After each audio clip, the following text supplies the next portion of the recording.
الحمد لله نحمده ونستعينه ونستغفره ونؤمن به ونتوكل عليه ونعوذ بالله من شرور أنفسنا ومن سيئات أعمالنا من يهده الله فلا مضل له ومن يضلل فلا هادي له أشهد أن لا إله إلا الله وحده لا شريك له وأشهد أن محمدًا عبده ورسوله أما بعد فإن أصدق الحديث كتاب الله وخير الهدي هدي محمد صلى الله عليه وسلم وشر الأمور محدثاتها وكل محدثة بدعة وكل بدعة ضلالة وكل ضلالة في النار فأعوذ بالله السميع العليم من الشيطان الرجيم من همزه ونفخه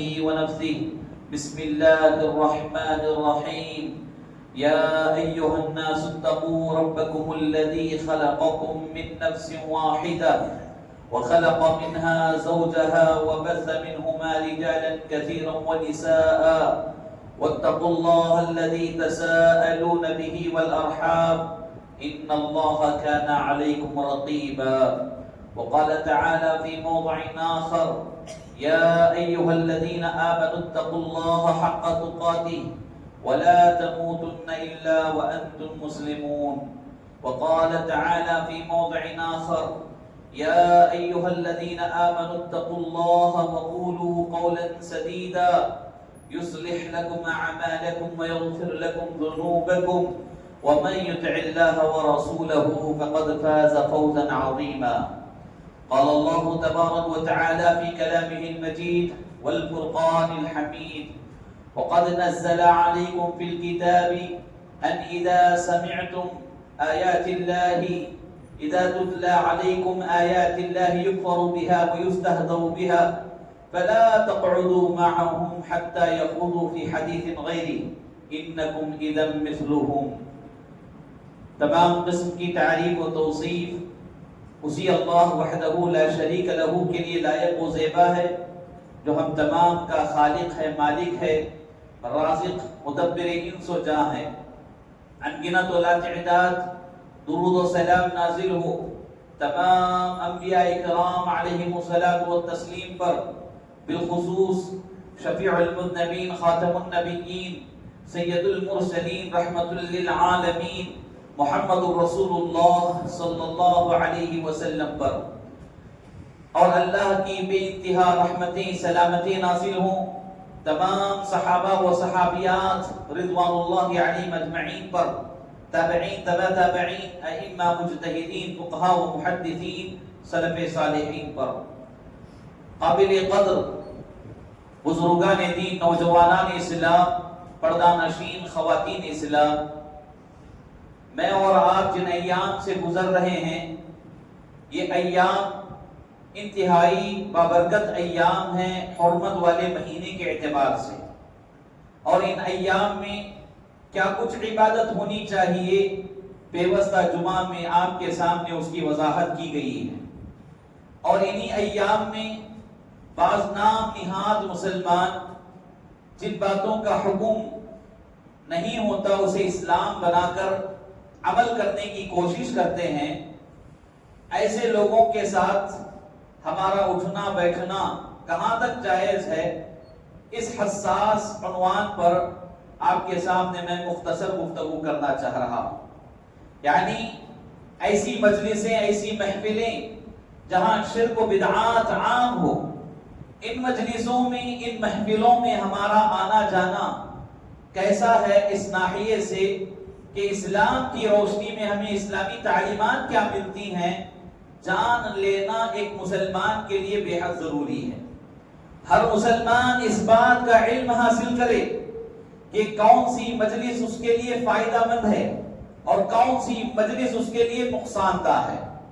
فائدہ اور نقصان معاملات کے اعتبار سے بھی ہو سکتا ہے، دنیا کے اغراض و مقاصد کے اعتبار سے ہو سکتا ہے، لیکن ہم یہاں ایمان سے متعلق، آخرت کے فائدے سے متعلق اس اعتبار سے ہم گفتگو فرمائیں گے. مجالس کی اسلام کے اندر بڑی اہمیت ہے. کن مجالس کی، کن محفلوں کی؟ جن محفلوں میں اللہ رب العالمین کی تلاوت، اس کی آیتوں کی تلاوت کی جاتی ہو، جن محفلوں میں قرآن اور حدیث کا درس ہوتا ہو، جن محفلوں میں اسلام کی صحیح تعلیمات عام کی جاتی ہوں، ایسی محفلوں کی بڑی اہمیت آئی ہے اور اس کے بڑے فائدے بھی بیان کیے گئے۔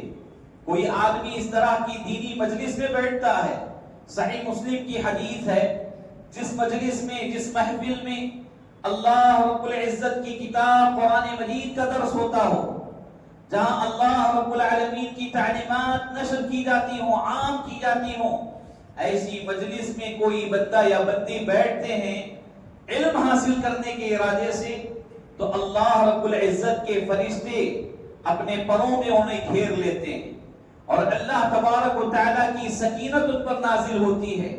تیسرا فائدہ یہ کہ اللہ تبارک و تعالیٰ کی رحمت ان پر نازل ہوتی ہے، اور چوتھا فائدہ یہ کہ جتنے لوگ ایسی نیک مجلسوں میں بیٹھتے ہیں، ان محفلوں میں شرکت کرتے ہیں، اللہ تبارک و تعالیٰ ان کے سارے گناہ معاف فرما دیتا ہے۔ تو معلوم یہ ہوا اسلام کے اندر دینی تعلیمات کی جو مجلسیں ہوتی ہیں ان کی بڑی اہمیت ہے، اور ایسی مجلسوں میں ہمیں شرکت کرنا بھی چاہیے۔ اسی سے ہمارا ایمان زندہ رہتا ہے اور ہم خود آئے دن جو نئے نئے فتنے ہیں، بڑے بڑے چھوٹے چھوٹے فتنے ہیں، ان فتنوں سے بچ سکتے ہیں۔ اب ہمارا معاملہ دیکھا جائے تو اس کے برعکس نظر آتا ہے کہ ہمیں دینی مجلسوں سے ہمارا شوق اور ذوق کم ہوتا جا رہا ہے۔ کتاب و سنت کی دروس جہاں ہوتے ہیں ان محفلوں میں ہمیں بیٹھنا اچھا نہیں لگتا۔ جن محفلوں میں، جن مجلسوں میں اللہ کی آیتوں کا مذاق اڑایا جاتا ہو، جہاں پر کتاب و سنت کا کوئی پاس و لحاظ نہ ہو، جن مجلسوں میں شرک عام ہو، بدعات عام ہو، جہاں کفریہ شرکیہ کام کیے جاتے ہوں، جہاں شیطان کے نغمے گائے جاتے ہوں، جہاں ڈھول تاشے بینڈ باجے بجائے جاتے ہوں، ایسی مجلسوں میں ہمیں بڑا مزہ آتا ہے۔ ہمارا شوق اور ذوق ان مجلسوں میں بڑھتا جا رہا ہے، یہاں تک کہ بعض توحید پرست گھرانوں کا معاملہ بھی یہ ہو گیا کہ شرک اور بدعت کرنے کے ارادے سے نہیں بلکہ صرف دیکھنے کے ارادے سے ان مجلسوں میں جایا کرتے ہیں، یعنی ان مجلسوں میں انٹرٹینمنٹ کے لیے جایا کرتے ہیں۔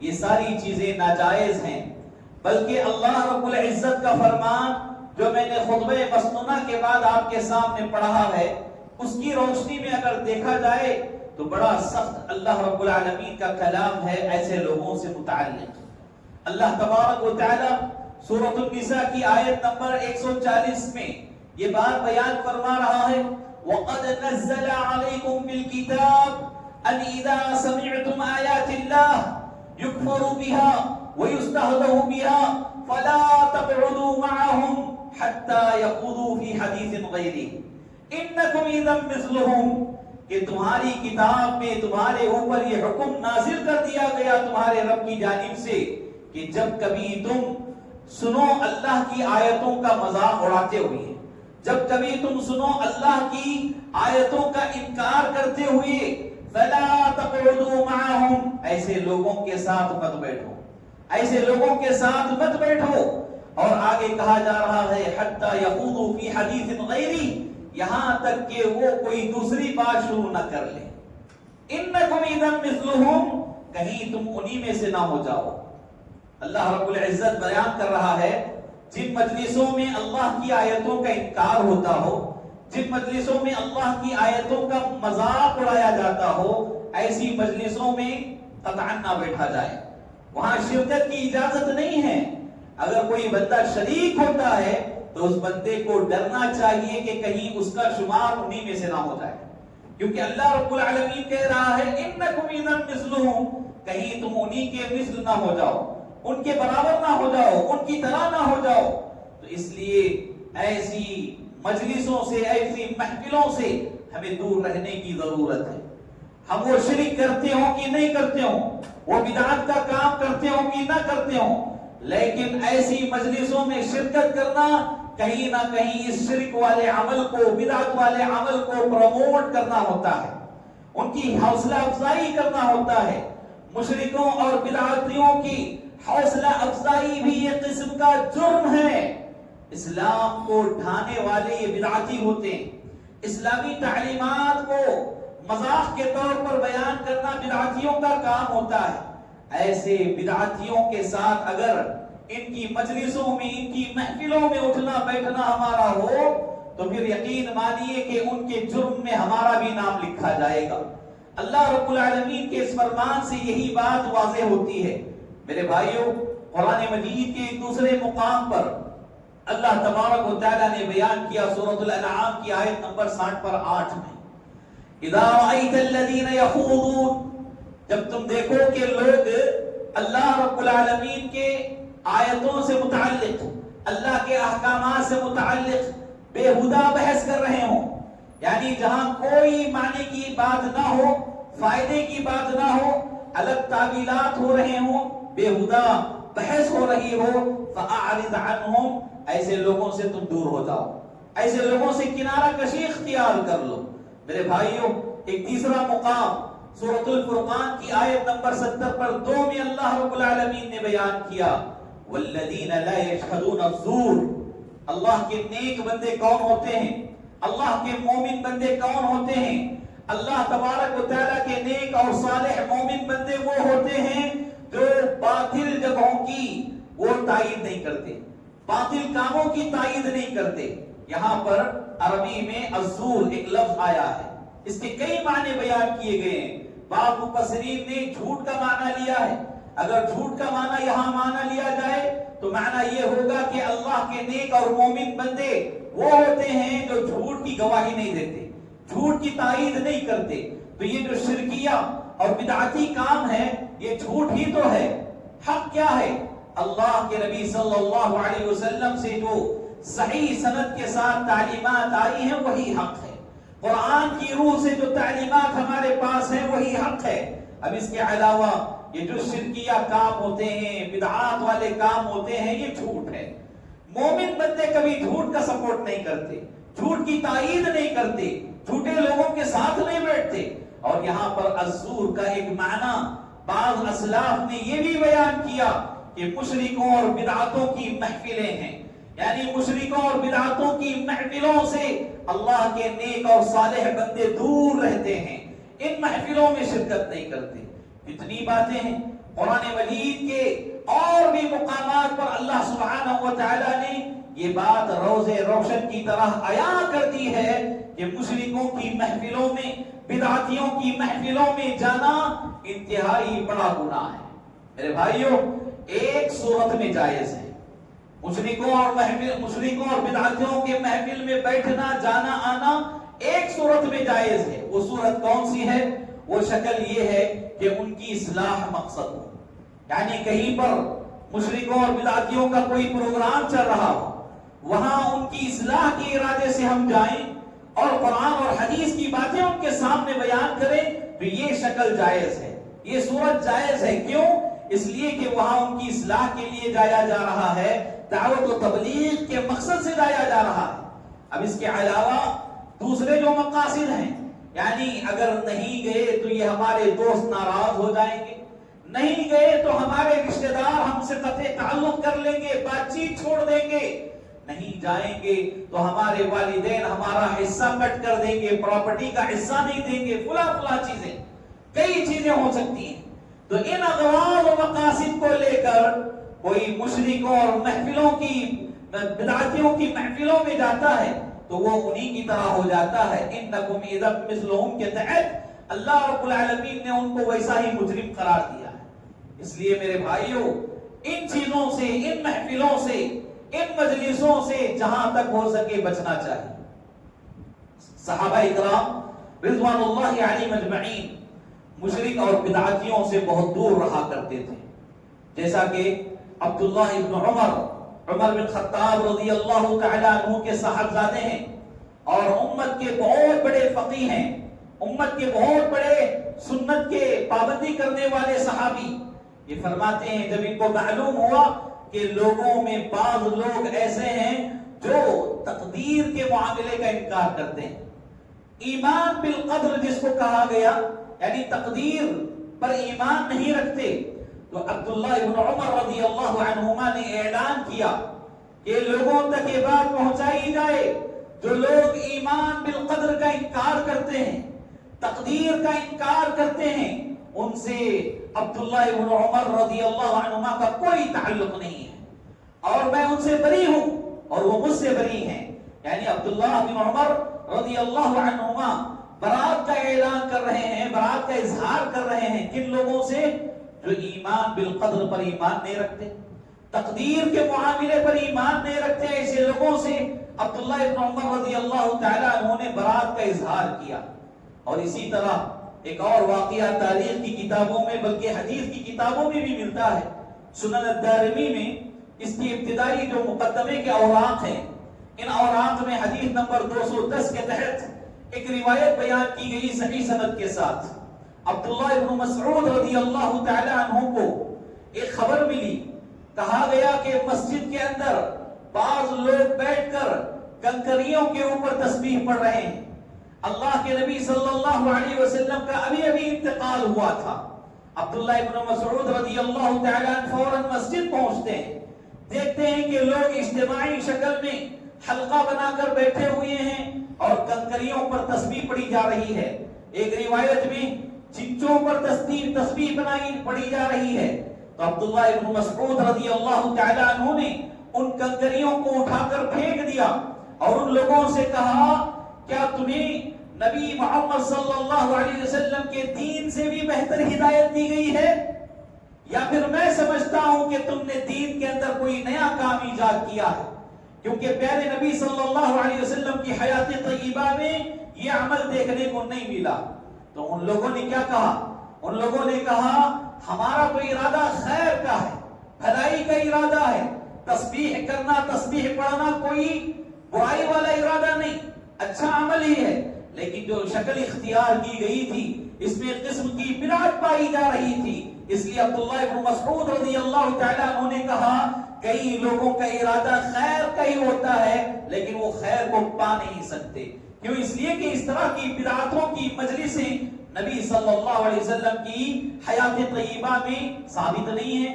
تو ایک صحابی دیکھیے برملا برجستہ ہو کر ان سے کہہ رہے ہیں کہ اس طرح کی مجلسیں منعقد کرنا، اجتماعی طور پر بیٹھ کر ان کنکریوں پر تسبیح پڑھنا، یہ نبی صلی اللہ علیہ وسلم سے ثابت نہیں.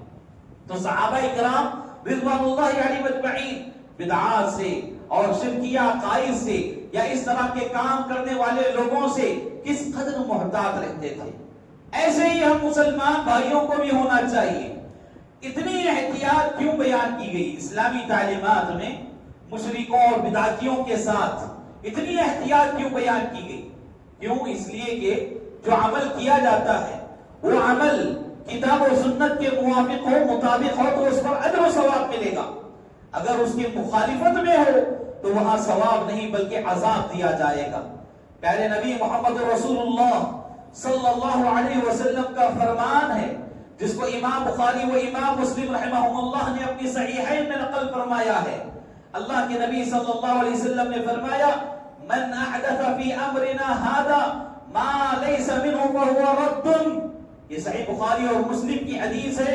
اللہ کے نبی صلی اللہ علیہ وسلم فرما رہے ہیں جس کسی نے دین میں کوئی ایسا کام کیا جس کا ذکر دین اسلام میں نہیں ہے وہ عمل مردود ہے، وہ عمل مردود ہے، وہ عمل قابل قبول نہیں ہے. میرے بھائیوں، اب ہمارے درمیان کتنی شرک کی محفلیں، بدعت کی محفلیں سجائی جاتی ہیں اور ان محفلوں میں کیا کچھ نہیں ہوتا. کہ یہ ساری چیزیں اسلامی تعلیمات سے ہیں؟ نہیں ہیں. لیکن ایسی چیزوں میں جانا، انہیں دیکھنا، انٹرٹینمنٹ کے طور پر ہی شرکت کرنا، یہ اتنا ہی جرم مانا گیا جتنا وہ لوگ کرتے ہیں. یعنی ان کی تائید کرنا ہوتا ہے. لہذا ایسی مجلسوں سے، ایسی محفلوں سے اجتناب کرنے کی ضرورت ہے. اللہ کے نبی صلی اللہ علیہ وسلم نے ایک بڑی بہترین مثال دی. اسلامی تعلیمات میں مشرکوں اور بدعتیوں کے ساتھ اس طرح دور رہنے کا حکم کیوں دیا گیا؟ اس کے پیچھے ایک وجہ یہ بھی ہے جو اس حدیث میں بیان کیا گیا. پیارے نبی صلی اللہ علیہ وسلم نے مثال دے کر بیان فرمائی اور اس حدیث کو امام بخاری و امام مسلم رحمہم اللہ نے اپنے صحیحین میں نقل فرمائے ہیں. حدیث کیا ہے؟ اللہ کے نبی صلی اللہ علیہ وسلم نے فرمایا مثل الجلیس الصالح والسوء کحامل المسک ونافخ الکیر، یعنی نیک اور برے لوگوں کی صحبت کی مثال ایسی ہے، اچھے اور برے دوستوں کے ساتھ دوستی کرنے کی مثال ایسی ہے کہ ایک ہے مشک اٹھانے والا یعنی عطر فروش، عطر بیچنے والا، اور ایک ہے بھٹی میں پھونک مارنے والا۔ لوہے کی بھٹی آپ دیکھیں گے جہاں پر لوہے کو سیدھا ٹیڑھا کیا جانے والا کام ہوتا ہے، اور یہاں پر آگ کی چنگاریاں ہوتی ہیں، آگ کی تپش ہوتی ہے، آگ کی گرمی ہوتی ہے۔ اگر آپ عطر بیچنے والے کے ساتھ رہیں گے، مشک بیچنے والے کے ساتھ رہیں گے، آپ عطر نہ بھی خریدیں، آپ کے اندر عطر کی خوشبو آ جائے گی۔ اگر آپ وہی ایک بھٹی میں جا کر بیٹھیں گے لوہار کے ساتھ، آپ اٹھ کر اس کے ساتھ محنت و مشقت نہ بھی کریں، اس کی آگ تمہارے کپڑوں کو جلا سکتی ہے، اس کی چنگاریاں آپ کے کپڑوں کو نقصان پہنچا سکتی ہیں، یا کم از کم اس کی تپش، اس کی گرمی آپ کے بدن میں بدبو پیدا کر دیتی ہے۔ تو اللہ کے نبی صلی اللہ علیہ وسلم نے یہ مثال دے کر بیان کیا کہ نیک لوگوں کے ساتھ اگر اٹھا بیٹھا جائے تو یہ عطر بیچنے والے کی طرح ہے، آپ کے اندر نیکی پیدا ہوگی، خیر کا جذبہ پیدا ہوگا، آپ بھلائی کرنے والے ہو جائیں گے۔ وہی آپ برے لوگوں کے ساتھ، گناہگاروں کے ساتھ، مشرکوں اور بدعتیوں کے ساتھ اٹھنا بیٹھنا کرو گے، وہ عمل نہ بھی کیا جائے لیکن اس کی نحوست، اس کی بے برکتی تمہیں بھی لے ڈوبے گی، تمہارے اندر بھی شر پیدا ہو سکتا ہے، تمہارے اندر بھی یہ نقصان پیدا ہو سکتا ہے۔ اسی لیے اللہ کے نبی صلی اللہ علیہ وسلم نے منع فرمایا۔ ایک اور اہم وجہ جس کو امام ابو عیسیٰ ترمذی رحمۃ اللہ علیہ نے جامع الترمذی میں صحیح سند کے ساتھ بیان فرمایا، اللہ کے نبی صلی اللہ علیہ وسلم فرماتے ہیں کہ تم میں سے ہر کوئی دیکھے کہ وہ دوست کس کو بنا رہا ہے۔ کیوں؟ اس لیے کہ انسان کا دین اس کے دوست پر ڈیپینڈ ہوتا ہے، یعنی دوست جیسا ہے آدمی کا طور طریقہ ویسا بدل سکتا ہے۔ اس لیے اللہ کے نبی صلی اللہ علیہ وسلم نے کہا کہ آدمی کا دین دوست کے اوپر ڈیپینڈ ہوتا ہے، لہذا تم میں سے ہر کوئی دیکھے وہ کس کو دوست بنا رہا ہے، کیسے عقائد والے کو، کیسے نظریات والے کو اپنا دوست بنا رہا ہے۔ تو اس حدیث سے بھی یہ بات معلوم ہوتی ہے، نیک لوگوں کے ساتھ بلکہ توحید پرستوں کے ساتھ، موحدین کے ساتھ دوستی کی جائے، اس کی وجہ سے آپ کے اندر، ہمارے اندر خیر اور بھلائی پیدا ہو سکتی ہے۔ میرے بھائیوں، قرآن اور حدیث صحیحہ کی روشنی میں، صحابہ کرام رضوان اللہ علیہم اجمعین کی سیرت کی روشنی میں ہمارے سامنے یہ بات روز روشن کی طرح عیاں ہو چکی کہ مشرکوں اور بدعتیوں کی محفلوں میں جانا آنا یہ جائز نہیں ہے، بلکہ ایک صورت میں جائز ہے، وہ کیا ہے؟ دعوت و تبلیغ کے ارادے سے، ان کی اصلاح کے ارادے سے قرآن اور حدیث کی تعلیمات ان کے سامنے بیان کرنے کے لیے جایا جا سکتا ہے۔ موجودہ زمانے میں جب ہم ایک نظر ڈالتے ہیں، افسوس ہوتا ہے کتنے ایسی مجلسیں، کتنی ایسی محفلیں جمتی ہیں جو بالکل قرآن اور حدیث کا مذاق اڑاتے نظر آتی ہیں، اور ایسی مجلسیں کن کے لیے جم رہی ہیں؟ مسلمانوں کے لیے، جن مسلمانوں کا ایمان اللہ کی کتاب پر، جن مسلمانوں کا ایمان نبی صلی اللہ علیہ وسلم کی احادیث صحیحہ پر، جن مسلمانوں کا اٹھنا بیٹھنا نبی کے طریقے کے مطابق بیان کیا گیا، ایسے مسلمانوں کے لیے یہ مجلسیں لگائی جا رہی ہیں۔ اور افسوس، سن افسوس کہ کتنے مسلمان اللہ کی ان آیتوں کا مذاق اڑانے کے لیے تیار ہو جاتے ہیں، ان مجلسوں میں جا کر، محفلوں میں جا کر، بلکہ ان مجلسوں اور محفلوں کو سجانے، جمانے، جوڑنے کے لیے اپنا پیسہ بھی مسلمان خرچ کر رہے ہیں، پیسہ خرچ کر کے اللہ کی آیتوں کا مذاق اڑایا جا رہا ہے، احادیث رسول صلی اللہ علیہ وسلم کا مذاق اڑایا جا رہا ہے۔ اس سے بڑی گستاخی اور کیا ہو سکتی ہے؟ میرے بھائیوں، محرم کی 10ویں تاریخ میں ہم ہیں، پچھلے دن اس دن آپ دیکھیں گے علاوے جلائے جاتے ہیں، بڑی بڑی آگ سلگائی جاتی ہے، اور اس میں کیا کچھ نہیں ہوتا، آگ کے ساتھ کھیلا جاتا ہے، اور ڈھول تاشے بجائے جاتے ہیں، اور رنگینیاں ہوتی ہیں۔ میں صاف الفاظ میں کہوں تو یہ موج و مستی اور ریانیت، بے حیائی، یہ ننگا پن اسلام میں اس کی کوئی اجازت نہیں ہے۔ امام حسین رضی اللہ تعالی عنہ کے نام پر ماتم کے نام پر یہ جو کچھ آج ہو رہا ہے یہ اسلامی تعلیمات میں سے نہیں ہے. جبکہ امام حسین رضی اللہ تعالی عنہ کی زندگی میں ان کے بڑے بھائی حضرت حسن رضی اللہ تعالی عنہ شہید کر دیے گئے. تو کیا امام حسین رضی اللہ عنہ نے ان کی شہادت کا دن منایا تھا؟ حسن رضی اللہ عنہ کا ماتم کا دن کوئی منایا تھا؟ حسین رضی اللہ تعالی عنہ کی شہادت کو لے کر آج ہم مسلمانوں میں ایک بڑا طبقہ اس طرح شرکیہ اور بدعات والے امور انجام دیتے ہوئے رات بھر مجلسیں محفلیں سجاتا ہے، اور اس میں قوالیاں ہوتی ہیں جن قوالیوں میں اللہ کے برابر ولیوں کو بنایا جا رہا ہے، بلکہ اللہ سے بھی آگے ان کا مقام بیان کیا جاتا ہے. نعوذ باللہ. تو ایسی مجلسوں میں ایسی محفلوں میں جانا انتہائی بڑا گناہ ہے، جرم ہے. اور یہ بات میں ایسے ہی نہیں کہہ رہا ہوں بلکہ قرآن اور حدیث کے دلائل آپ کے سامنے پیش کر کے کر رہا ہوں. بالخصوص اس میں زیادہ تر ہماری اسلامی مائیں بہنیں نظر آتی ہیں، اور ان کا بہانہ یہ ہوتا ہے کہ بچے گھر میں بیزار ہو رہے ہیں، بچوں کو دکھانے کے لیے ہم لے جا رہے ہیں، اور ہم جائیں بھی تو کوئی ہمیں پہچانے گا نہیں، کیونکہ اسلام نے ایک برقع نامی کوئی چیز دیا ہے نا، اس کا غلط استعمال ایسی جگہوں پر عورتیں استعمال کرتی ہیں. یعنی برقع اوڑھ کر جاتی ہیں، یہ تصور کرتی ہیں کہ ہمیں پہچاننے والا کوئی نہیں. اور ہمارے مرد احباب کو معلوم ہے ہماری گھر کی عورتیں کلا جگہ جا رہی ہیں جہاں شرک عام ہے، بدعات عام ہے، لیکن ہمارے اندر غیرت مر چکی کہ ہم اپنی عورتوں کی اصلاح نہیں کرتے. ہم جنت میں جانا چاہیں اور اپنی بیوی بیٹیوں کو جہنم کے حوالے کریں، کیا یہ حقیقی محبت ہے میرے بھائیوں؟ یہ حقیقی محبت نہیں ہو سکتی. لہذا اصلاح کی ضرورت ہے، عقائد کی اصلاح، نظریات کی اصلاح، تعلیمات کی اصلاح، اور اس طرح شرکیہ بدعات والے مجلسوں کو بیکاٹ کرنے کی ضرورت ہے. تبھی لوگوں کے اندر یہ اصلاح ممکن ہے، ورنہ یہ اصلاح نہیں بلکہ یہ کام اور بھی آگے بڑھتا جائے گا. میرے بھائیوں، اسی طرح آئے دن ہمارے اس سرزمین پر ایک تہوار بھی چلتا ہے جس میں مسلمان اور غیر مسلم سب شریک ہو کر الگ الگ عقائد لے کر جاتے ہیں، جسے روٹیوں کا عید کا میلہ سمجھا جاتا ہے.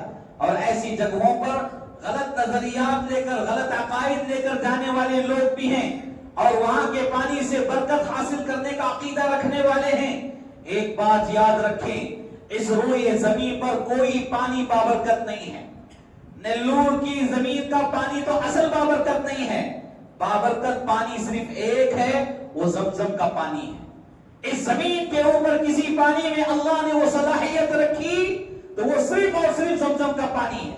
سیدنا جابر بن عبداللہ رضی اللہ تعالی عنہ سے یہ روایت ثابت ہے، جو بندہ جس ارادے سے یعنی جائز اور نیک ارادہ لے کر زمزم کا پانی پیتا ہے اس کا ارادہ پورا ہوتا ہے. اللہ کے نبی سے ایسے کا یہ فرمان ہے، اور علامہ البانی رحمۃ اللہ علیہ نے اس حدیث کو صحیح کہا ہے، دیگر محدثین نے حسن کہا ہے. تو ہمارا اس بات پر ایمان ہے کہ یہ پانی بابرکت ہے. ورنہ سال بھر جہاں لوگ اپنی ضروریات پورے کرتے ہوں، پیشاب پاخانہ دھوتے ہوں، ایسے پانی میں روٹیاں بھگا کر کھائی جائیں، لا حول ولا قوت الا باللہ. یہ اسلام کی تعلیمات ہیں. ہم اسلام کو کیا پیش کر رہے ہیں؟ اگر اسی کو کوئی دعوت اسلام کا، دعوت و تبلیغ کا ذریعہ بنایا جائے، کتنے غیر مسلم آ رہے ہیں، ان کے سامنے اسلام کی حقیقی دعوت پیش کی جائے، کتنا فائدہ ہوگا. اس کے بجائے ہم چند نوٹوں کے لیے، چند مال اور زر کے لیے، دولت کے خاطر اس طرح کو اسلام کو ہی بدل کے رکھ دیے، کل قیامت کے دن اللہ کے پاس جواب دینا ہوگا. یہ کوئی معمولی بات نہیں ہے. اور یہاں میں کہنا یہ چاہتا ہوں، یہ مجلسیں، یہ محفلیں بھی شرک سے، بدعت سے جڑی ہوئی محفلیں ہیں.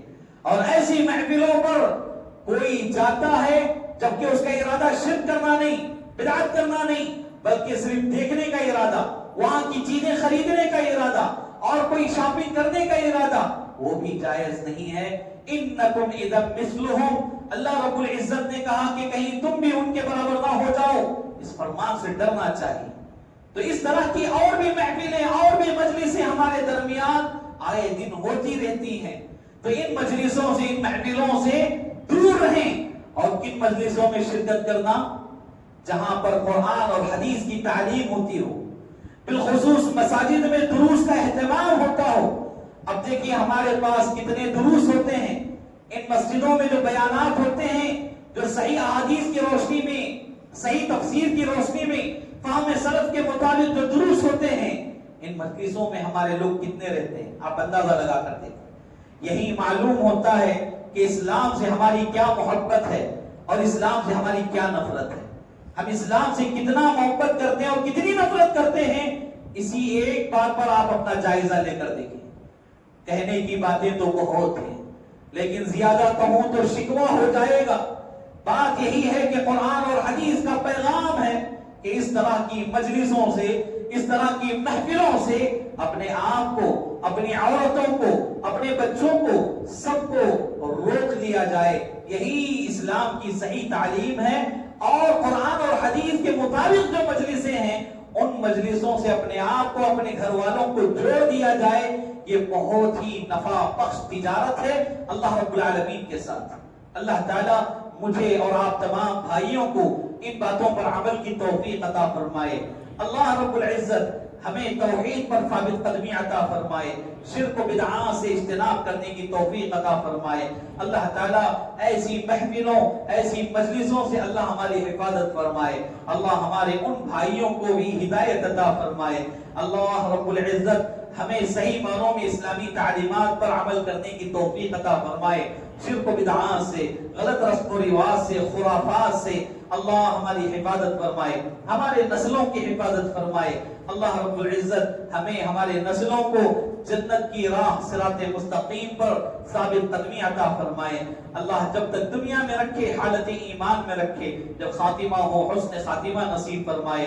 آمین۔ اقول قولی ھذا استغفر اللہ لی ولکم ولسائر المسلمین وما توفیقی الا باللہ۔